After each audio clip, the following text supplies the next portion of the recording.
अस्सलामुअलैकुम फ्रेंड्स।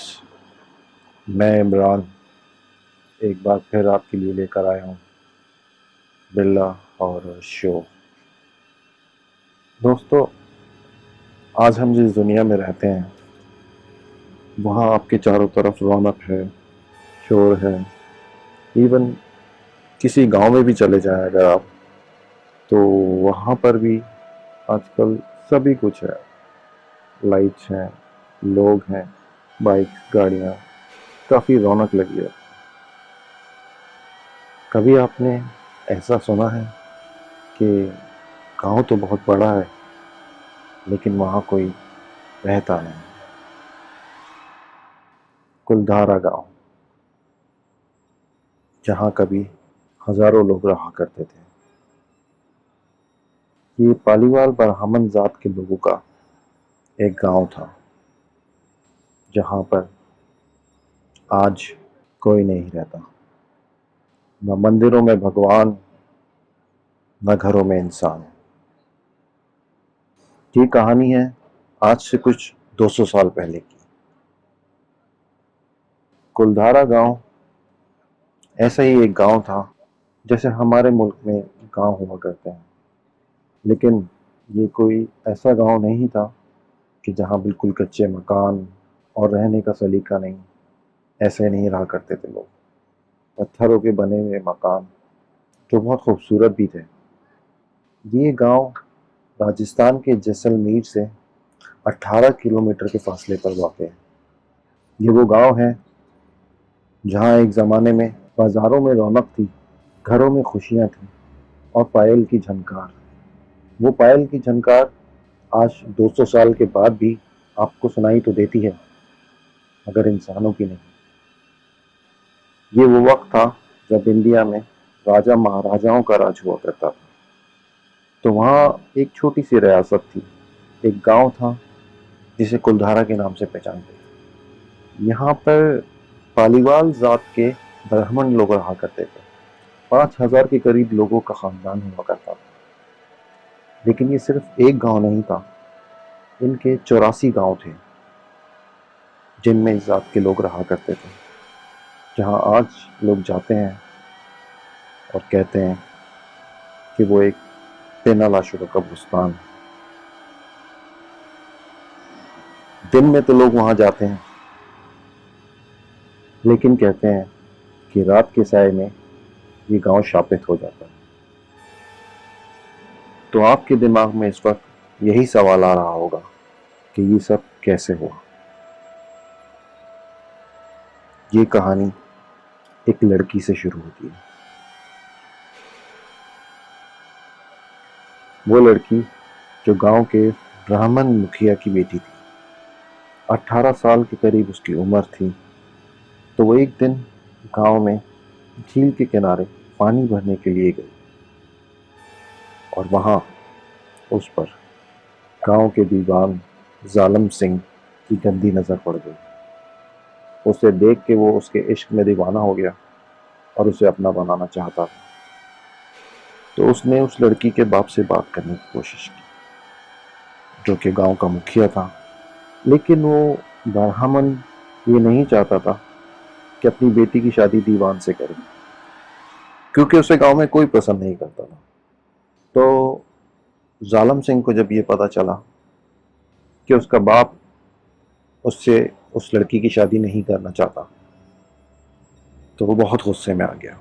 उसने हर तरीका अपनाया जिससे कि वो गांव वालों को दबा सके, शादी के लिए राजी कर सके। लेकिन उसकी कोई भी तरकीब काम नहीं आ रही थी और उसने गांव के आसपास सिक्योरिटी भी सख्त कर दी कि गांव से कोई निकल के ना जा सके। तो सारे गांव वालों ने मिलकर एक फैसला किया जो कि आसान नहीं था। उन्होंने सोचा कि वो गांव छोड़कर चले जाएंगे और फिर उन्होंने यही किया। वो सारे एक साथ गांव छोड़ के चले गए, जबकि गांव के पास तो सिक्योरिटी थी हर तरफ। लेकिन कहते हैं कि उनके घरों में बनी हुई सुरंगों के जरिए वो लोग बाहर निकले और जाते जाते वो पूरे गांव को शापित कर गए, कर्स कर गए।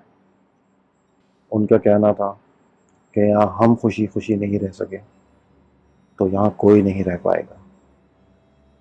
तो उन्होंने जाते वक्त पूजा पाठ, तंत्र मंत्र, इन सब के जरिए गांव को शापित कर दिया, एक श्राप दे दिया कि यहाँ कोई खुश नहीं रह सकेगा।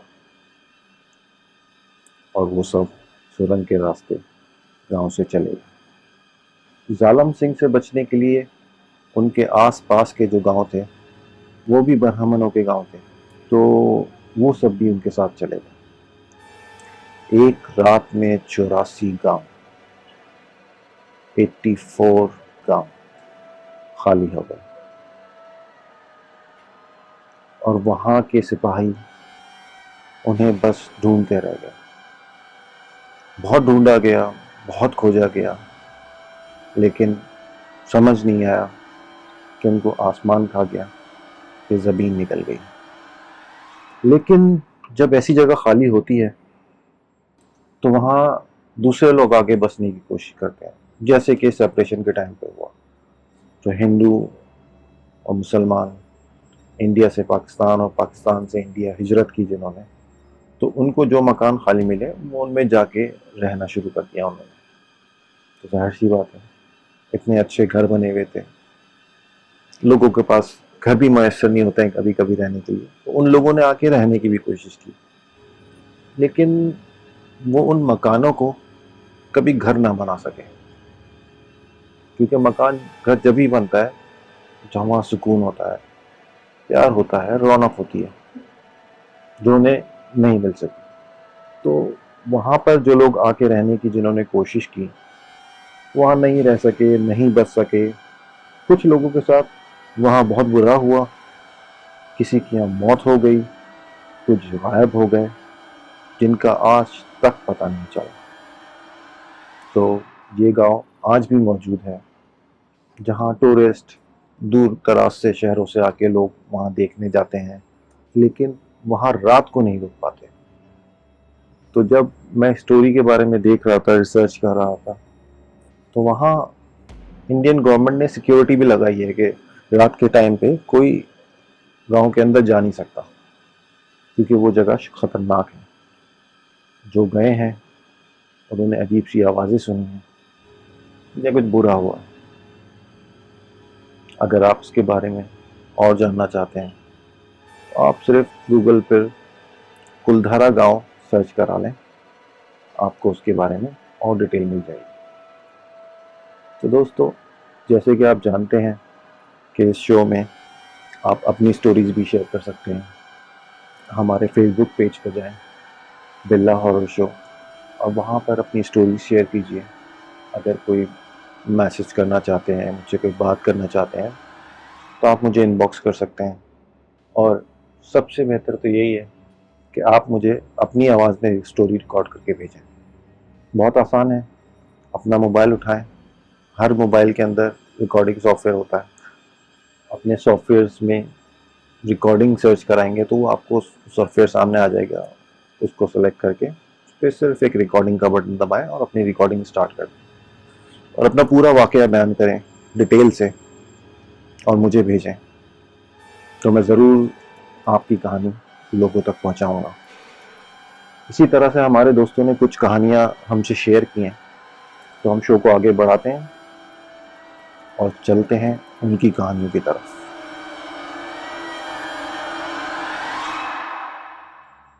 अस्सलाम वालेकुम। 18-20 साल पुराना एक वाक़या है। मेरे एक दोस्त साहब थे, ठीक है, उनकी सिस्टर की चली थी शिफ्टिंग ना, तो उन्होंने मुझसे बोला यार सिस्टर की शिफ्टिंग चल रही है, कौरंगी चलते हैं। मैं शादमन में रहता था उस टाइम ना, और काफ़ी छोटा हुआ करता था मैं ना, यानी टीनेज जो होती है। तो खैर वहाँ खैर हम शिफ्टिंग में गए, तो दिन में पहुँच गए थे हम लोग वहाँ पर। जब वहाँ गए उनके घर पे, ठीक है, सामान वामान शिफ्ट करा, ठीक है, शिफ्टिंग जो हो रही थी फेटल बी एरिया से कौरंगी में हो रही थी। तो खैर सामान वामान लेके गया, सामान वामान उनके घर में सेट करा, सब कुछ करा। तो थक बहुत गए थे, शाम हो गई, शाम से फिर रात हो गई। रात में फिर खाना खाया। खाना खाया फिर दोस्त यार हम लोग आपस में बातें करते रहे। ठीक है, फिर हम लोग सो गए। सोए तो फिर 2:30 से 3 बजे तक का टाइम था। तो अचानक से मेरी आँख खुली। जब मेरी आँख खुली तो मैंने अपने सामने एक शक्ल देखी जो बिल्कुल दुल्हन जैसे नहीं होती, जैसे सुर्ख जोड़ा और बिल्कुल जैसे दुल्हन का गेटअप होता है, दुल्हन की शक्ल होती है, मेकअप वेकअप ये सारी चीज़ें। तो उस तरह की शक्ल थी और लैटन हाथ में पकड़ी हुई थी वो। ठीक है, लैटन हाथ में पकड़ी हुई थी वो इसलिए बोल रहा हूँ क्योंकि वो हू बहू जो मेरे दोस्त थे जिनकी शिफ्टिंग हुई थी और जिनकी सिस्टर की शिफ्टिंग हुई थी उन्हीं की सिस्टर की शक्ल की थी वो। तो मैं अचानक घबरा गया। अब एकदम लैटन पकड़ के वो सामने खड़ी हुई थी मेरे। अच्छा, जैसे मैंने थोड़ा तजस्सुस हो के देखा तो वो एकदम लाइटन के साथ साथ रोशनी के साथ साथ मेरे फेस के करीब आ गई ना, मुझे देखने लगी। देखा उन्होंने, देखा, फिर वो घूमी, घूम के फिर वो जाने लगी। अच्छा, वो चल ऐसे रही थी जैसे हवा में जैसे जाते ना, जैसे हम लोग ये नॉर्मल इंसान स्टेप बढ़ा के चलते हैं, तो वो बस ऐसे सीधी सीधी जा रही थी, स्टेप नहीं चल रहे थे। तो खैर समझ तो गया था कि कोई हो गया, सीन हो गया। अच्छा, मेरी बचपन से एक आदत है कि इस तरह की जब चीज़ होती है ना तो मैं लाजमी जो है ना पीछे पीछे इस तरह से करता हूँ, जैसे घर से कोई शोर की आवाज़ आ गई, कोई कुछ आ गया तो मैं फ़ौरन उठ के देखता हूँ कि क्या हुआ है अचानक से ना। तो खैर मैं उठा, उठ के पीछे गया उनके।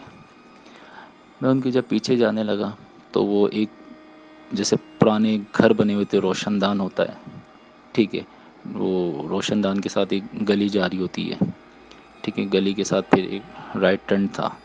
तो मैं उनके पीछे जाने लगा तो वो आगे बढ़ी, आगे बढ़ के राइट पे टर्न हो गई। जब राइट पे गई वो सामने उनका स्टोर था। स्टोर के पास जाके वो गायब हो गई।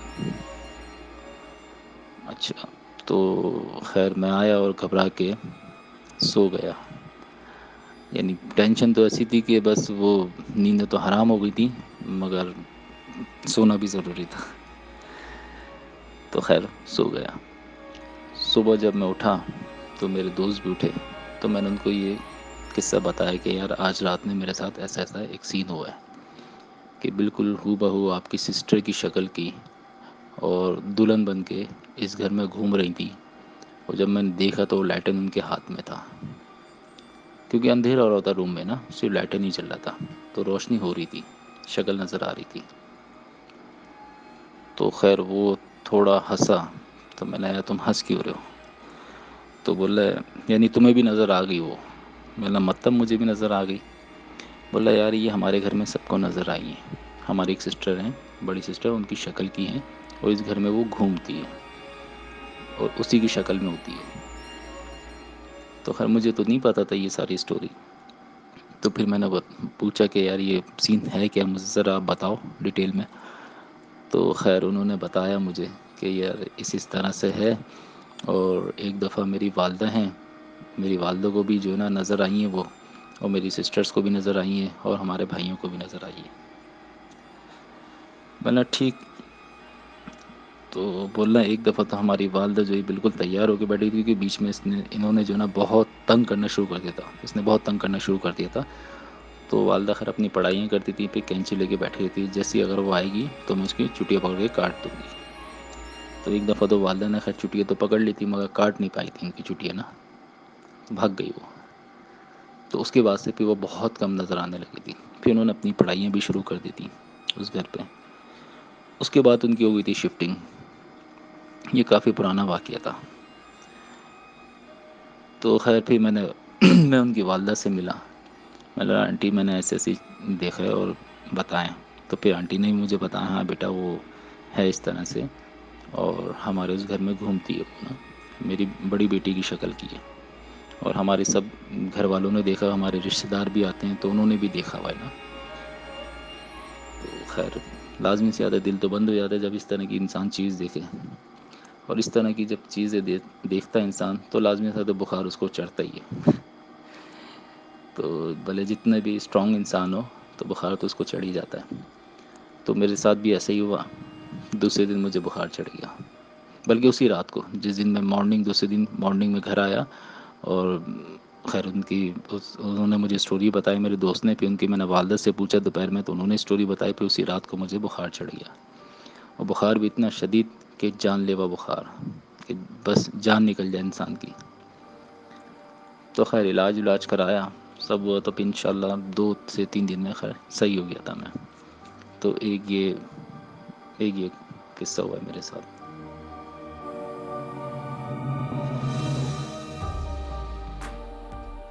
अस्सलाम वालेकुम। मेरा नाम जैन है। इमरान भाई, आपने बहुत अच्छा हॉरर शो स्टार्ट किया है। जो आपने मुझे कल लिंक भेजा, मैंने दोनों एपिसोड देखी, जो कि मुझे बहुत पसंद आए। इस तरह के शो पाकिस्तान में तो शायद कम ही आते हैं, तो ये बहुत अच्छा आपने स्टार्ट किया। अल्लाह आपको और इसमें कामयाबी अदा करे। तो इमरान भाई, जैसा आपने मुझे कहा था कि अपने हमारे म्यूचुअल फ्रेंड्स की कहानी शेयर करने को, तो मैं उस हवाले से आज मैं अपनी रिकॉर्डिंग भेज रहा हूँ। बेसिकली ये किस्सा हमारे एक म्यूचुअल फ्रेंड अजहर का है। इसको लॉन्ग ड्राइव पे जाने का बहुत शौक है, और बहुत ही अजीब सुनसान, जो जहाँ पे कोई भी जाना पसंद ना करता हो, तो हमारे अजहर भाई जो हैं वो वहाँ ऐसे रास्ते छोड़ते नहीं हैं। तो इसी तरह एक दिन अजहर भाई हमारे रासुल खैमा के रास्ते से आते हुए एक शॉर्टकट लेने के चक्कर में बिल्कुल सुनसान कच्चे सड़क पे जो है वो गुजर गए। तो उन्होंने जब वो रास्ता अख्तियार किया, तो जाते जाते ना कोई स्ट्रीट लाइट, ना कोई आदमी, ना बंदा ना बंदे के साथ, कुछ नहीं, सिर्फ अंधेरा चारों तरफ। और बस सामने अगर रोशनी दिख रही है तो वो सिर्फ गाड़ी की। अगर भाई हमारे जो हैं वो एडवेंचर जो हैं कुछ ज़्यादा ही पसंद करते हैं, कि जहाँ आम बंदा जो है अगर साथ हो तो उसकी तो मौत ही वाक़ई हो जाए। तो दरअसल अजहर भाई ने जब वो रास्ता इख्तियार किया, तो बिल्कुल अंधेरा, ना कोई बंदा ना कोई बंदे की ज़ात। तो उसी गुप अंधेरे में जाते जाते उनको सूझी कि चलो आज मैं वीडियो रिकॉर्ड कर लेता हूँ, तो सबको दिखाऊंगा कि देख लो मेरे एडवेंचर के कारनामे कुछ इस तरह के हैं। अजहर भाई रिकॉर्ड ही कर रहे थे और ड्राइव कर ही रहे थे, गुनगुनाते हुए। पता नहीं क्या हुआ, अचानक से जो है गाड़ी पलट गई।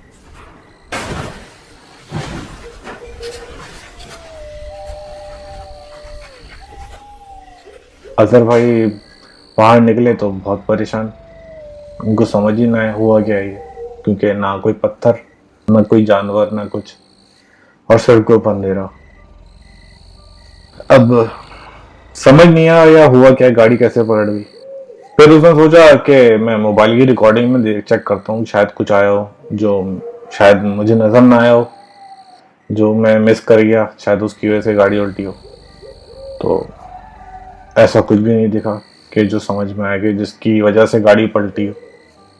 अब गुप अंधेरा, अब अजहर भाई को डर भी लग रहा है। तो इन्होंने क्या किया, फिर पुलिस को कॉल लगाई। अब पुलिस को कॉल लगाई, अब वो लोकेशन समझाएं तो पुलिस वाला भी ना समझे कि ये कहाँ किस रास्ते से आया, क्योंकि इनको खुद भी नहीं पता ये कहाँ पर है।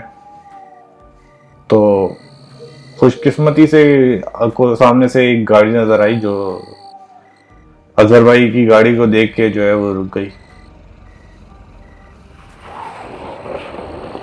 वो वहीं का एक गांव, पास के किसी गांव का रिहायशी था। उससे जब पूछा कि भाई क्या हुआ ये वाकया, जब अजहर भाई ने उसको किस्सा बताया, तो वो माने ही ना कि ऐसे गाड़ी उलट सकती है, तो वो भी नहीं माना। फिर उस शख्स ने पुलिस वाले को कॉल लगाई, फिर रास्ता समझाया। तकरीबन 10 मिनट तक जब तक पुलिस वाला आया, ये साहब भी गायब ही हो गए। अब अजहर भाई को ये समझ नहीं आया कि ये अभी तो मेरे पास थे, ये कहाँ गायब हो गए। अब वल्लाह आलम कौन था वो शख्स, क्या था। बहरहाल पुलिस ने जब ये मामला देखा तो पुलिस वाला तो पहले तो माने ही नहीं। वो बोले कि तुम कहीं से गाड़ी मार के लाए हो और तुमने जो है ये यहाँ पे ऐसे रख दिए कि तुम इंश्योरेंस क्लेम करने के चक्कर में हो। तो अजहर भाई ने उसको वीडियो दिखाई तो पुलिस वाले ने सिर्फ यही बात की, भाई मैं रिपोर्ट लिखूं क्या?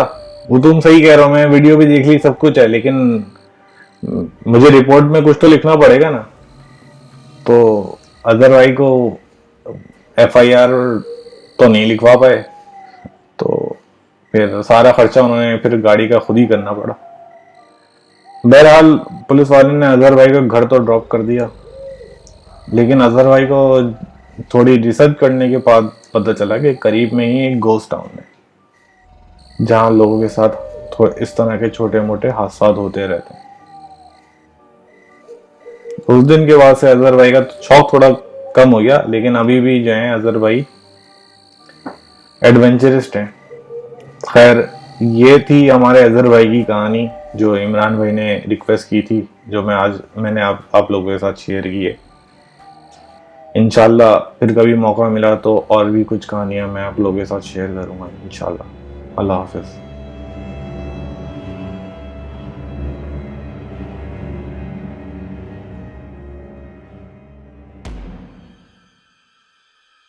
तो जनाब, ये थी रेहान और जैन की कहानी।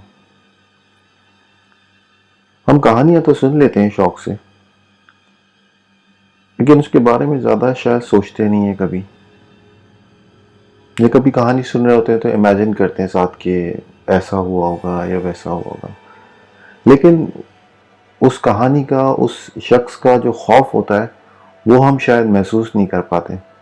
जैसे कि अभी जैन की कहानी सुना रहे थे, तो उसमें जब उसकी गाड़ी पलटी होगी, सन्नाटा, ना इंसान ना कोई लाइट, दूर दूर तक अंधेरा घुप चारों तरफ, और वो अकेला रोड पे खड़ा हुआ, वो भी कच्चा, कहीं कहीं डेजर्ट में किसी जगह था वो।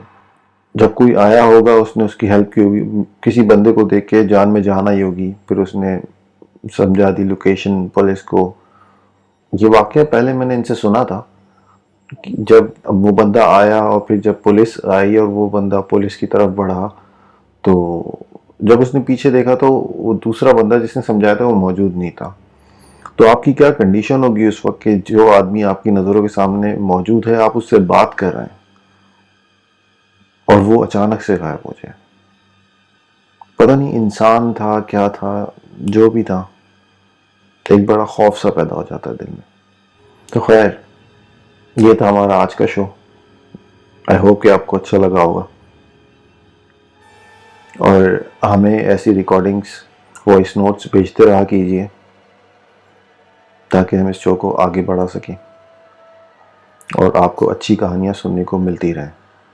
और हमें मैसेज करने के लिए हमारा फेसबुक पेज बिल्ला हॉरर शो, वहाँ पे हमें आप मैसेज कर सकते हैं। कोई भी कहानी आपने भेजनी है, आपको वहाँ पर उसकी डिटेल पता चल जाएगी, वॉइस नोट जो आपने भेजना होगा, तो मैसेज कीजिए, आपसे बात होती है। आज के लिए इतना ही, फिर मिलेंगे अगले शो में। जब तक अपना बहुत ख्याल रखिएगा। खुदा हाफिज़।